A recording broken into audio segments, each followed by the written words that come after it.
Bom dia, eu sou Francisco, do primeiro ano A, e eu vou fazer a correção da primeira prova do segundo bimestre de Química. Então, a questão 1 diz o seguinte: uma distribuição eletrônica possível para um elemento X que pertence à mesma família do elemento bromo, cujo número atômico é igual a 35 é. OBS. Elementos de uma família apresentam a mesma quantidade de elétrons na camada de valência. E aí tem as opções. Então, tendo essas informações, a gente consegue entender que esse elemento X, ele pertence à mesma família do bromo, que tem o número atômico 35, que é isso, né? E aqui na observação fala que os elementos de uma mesma família têm os mesmos números de elétrons na camada de valência, ou seja, na última camada.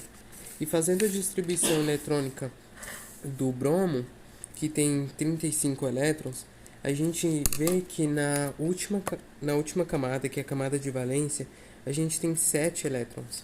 Então, a gente deve buscar nas opções uma opção em que a camada de valência tenha 7 elétrons na camada de valência, porque assim eles vão pertencer à mesma família, ou seja, o X, que pertence à mesma família do bromo, tem a mesma quantidade de elétrons. E a única opção que tem a mesma quantidade de elétrons aqui é a opção A, porque é a única que a soma dos. Bem, na verdade, porque é a única que na última camada tem 7 elétrons. Porque a gente consegue ver aqui, ó, que 2 mais 5 é 7, que é o mesmo que dá. Ah, desculpa, aqui. Que 2 mais 5 é 7, que é o mesmo de bromo. Diferente dos outros aqui, que, por exemplo, na segunda, que a camada de valência é 3s2 e 3p1, os dois somados, que dá 3, na verdade, e não 7. Por isso que não é. Por isso que é a A, na verdade. Na 2 a gente tem o seguinte: baseando-se nas configurações eletrônicas em ordem crescente de energia dos elementos a seguir, assinale a alternativa correta. E aí a gente tem a distribuição eletrônica dos elementos em cada uma das opções. A opção B é a certa, porque ela diz o seguinte: B e D são elementos de transição. E eles são elementos de transição porque na sua camada de valência, nessa camada circulada de vermelho, eles possuem 2 elétrons, ou seja, eles são metais, porque tem de 1 a 3 elétrons na sua última camada ou camada de valência. Caso eles tivessem 4 ou 7 a 7, eles seriam ametais. E por eles serem metais, eles são cátion, ou eles precisam perder elétrons para que eles possam estabilizar o seu elemento. Ou seja, é como se eles tivessem elétrons em excesso e precisassem doar para os ametais para que eles possam se tornar estáveis também.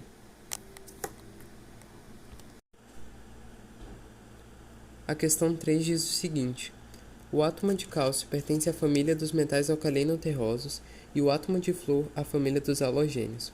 O composto resultante e a ligação entre estes dois átomos serão cálcio mais F2 com ligação iônica. Então, essa opção C é a certa porque um ametal, no caso o flúor, mais um metal, o cálcio, resulta numa ligação iônica. Por isso que a opção certa é a C. A questão 4, ela diz o seguinte: analise as afirmações abaixo sobre os tipos de ligações químicas existentes nas espécies mostradas na equação. A primeira afirmação diz o seguinte: no Li existe ligação metálica. Essa afirmação está correta, porque se nós olharmos na tabela periódica, o elemento Li ele pertence à família 1A, ou seja, ele tem um elétron na última camada, na camada de valência, e por isso ele é um metal. E passando para a segunda afirmativa, ela diz o seguinte: na água, no H2O, existe ligação covalente polar. Essa afirmação ela também está correta, porque ela é covalente porque ela tem uma ligação entre o hidrogênio e um ametal. E também ela é polar porque ela tem a ligação entre dois elementos diferentes, o hidrogênio e o oxigênio. Na afirmação 3, ela diz o seguinte: no LiOH existe ligação covalente apolar. Se não me engano, é dióxido de lítio. Essa afirmação está incorreta. A gente pode descartar ela só pelo fato de que aqui diz que ela é apolar, quando na verdade ligações apolares são de elementos iguais e não diferentes.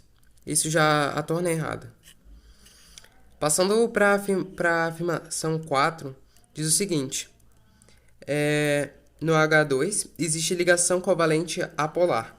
Essa afirmativa também está certa, porque a ligação covalente é a ligação entre... Pode ser também entre hidrogênio e mais hidrogênio. E é apolar porque é a ligação entre dois elementos iguais, dois hidrogênios neste caso. Portanto, sendo A1, A2 e A4 as certas, a afirmativa correta seria a E. Deixa eu focar. Isso. 1, 2 e 4. Na questão 5, a gente tem o seguinte: os átomos que formam as moléculas que constituem o nitrogênio líquido N2 estão unidos por ligações covalentes. E aí tem as opções: duplas apolares, triplas polares, triplas apolares, simples polares e simples apolares. Então, sabendo que é a ligação entre dois nitrogênios, a gente consegue ver, né, olhando na tabela periódica, que o nitrogênio ele pertence à família 5A. E por isso ele possui 5 elétrons na camada de valência, ou seja, na última camada. E na regra do octeto, um elemento precisa de 8 elétrons na camada de valência para que ele possa estar estável. E vendo aqui, ele só tem 5 elétrons e eles precisam de 8. Por isso que vai acontecer a ligação... Deixa eu desenhar aqui. Vão acontecer 3 ligações entre os nitrogênios, porque eles precisam de 3 elétrons para que eles possam estar estáveis. E essas ligações elas são iguais, por isso que elas são apolares. E são 3 ligações porque cada nitrogênio necessita de 3 elétrons para alcançar a quantidade de 8 elétrons para ficarem estáveis. Isso, porque possuem 8 elétrons agora. Questão 6. Considere os átomos X com número atômico 13 e os átomos Y com número atômico 8. Entre esses átomos forma-se um composto com a seguinte fórmula. Então, com esse enunciado, a gente consegue ver que os átomos X e Y possuem um número atômico 13 e 8. E fazendo a distribuição eletrônica deles, a gente chega a uma conclusão de que os átomos X possuem 3 elétrons na sua camada de valência. E o Y 6 elétrons na sua última camada. E com isso a gente consegue deduzir a classificação deles, né? O X é metal por possuir de 1 a 3 elétrons na sua última camada. E por isso ele é um cátion, que vai perder e doar elétrons para o ametal. O Y, ele é um ametal. Vai ser ele que vai receber os elétrons, porque ele possui de 4 a 7 elétrons na sua última camada. E por isso ele é um ânion. Por isso que ele vai receber os elétrons dos metais para si. Agora, fazendo uma representação do X e do Y, para que a gente possa entender um pouco melhor sobre essa doação e o recebimento dos elétrons. Então, o Y, ele tem,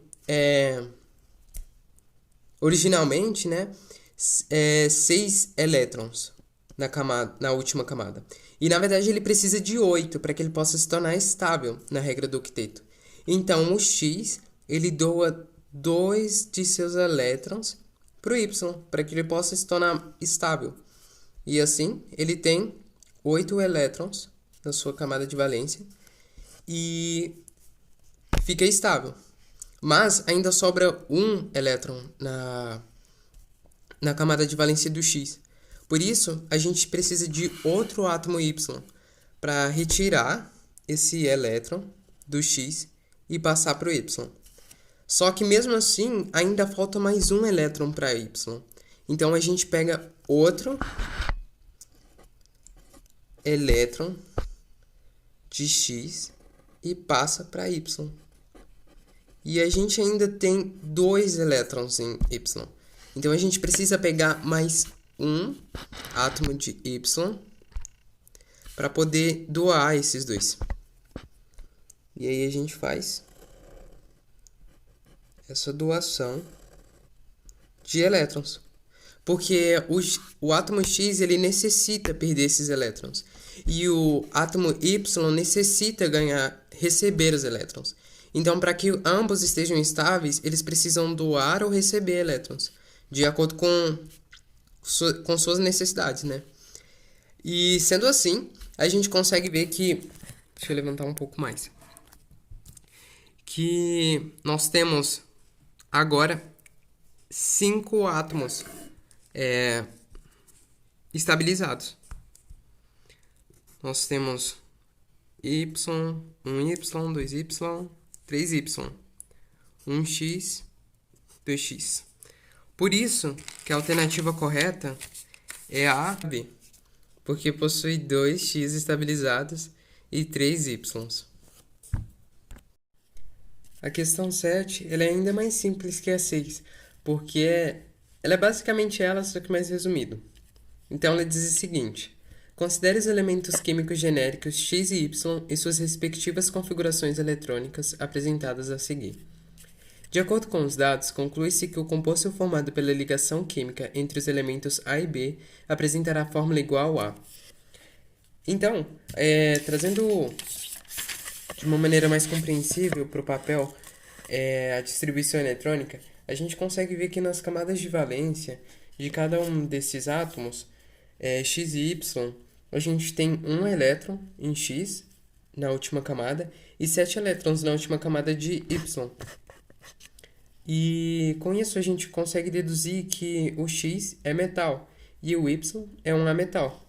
Por isso, o ametal, que é um ânion que recebe elétrons, vai receber os elétrons de X, porque ele é um cátion, que vai doar e perder os elétrons. No caso, ele vai doar os elétrons para o ametal. E como na questão 6,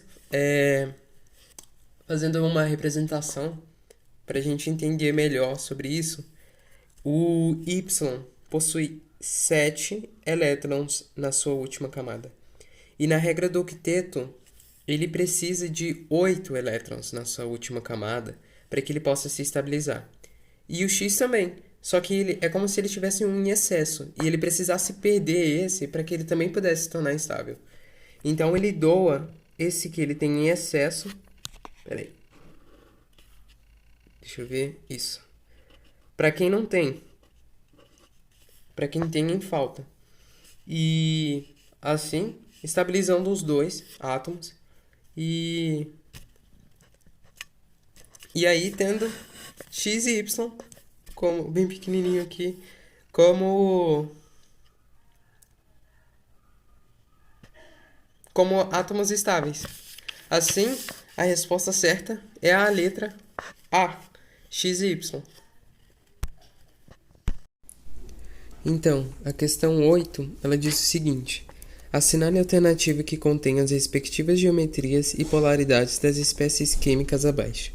E aí nós temos as espécies químicas: SO2, SO3, H2O e H2B. A B, né? Dados números atômicos, e aí nós temos os números atômicos de cada espécie química aqui também.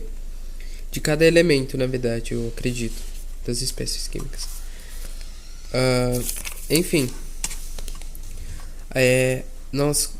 a estrutura molecular do SO2 que ele pede é angular, porque, como nós podemos ver aqui, o S, quando ele se conecta aos dois oxigênios, sobra uma nuvem de elétrons em cima, o que faz com que os dois oxigênios fiquem embaixo e eles tenham essa estrutura angular. E é polar justamente pelo fato de uma nuvem de elétrons como se fosse sobrar, como se sobrasse aqui em cima. Por isso que ela é polar. O SO3, ele tem uma estrutura molecular um pouco mais diferente. O S, que é acredito que a molécula, o átomo central, enfim, ele não tem nenhuma nuvem de elétrons soltas. Por isso que ela é apolar.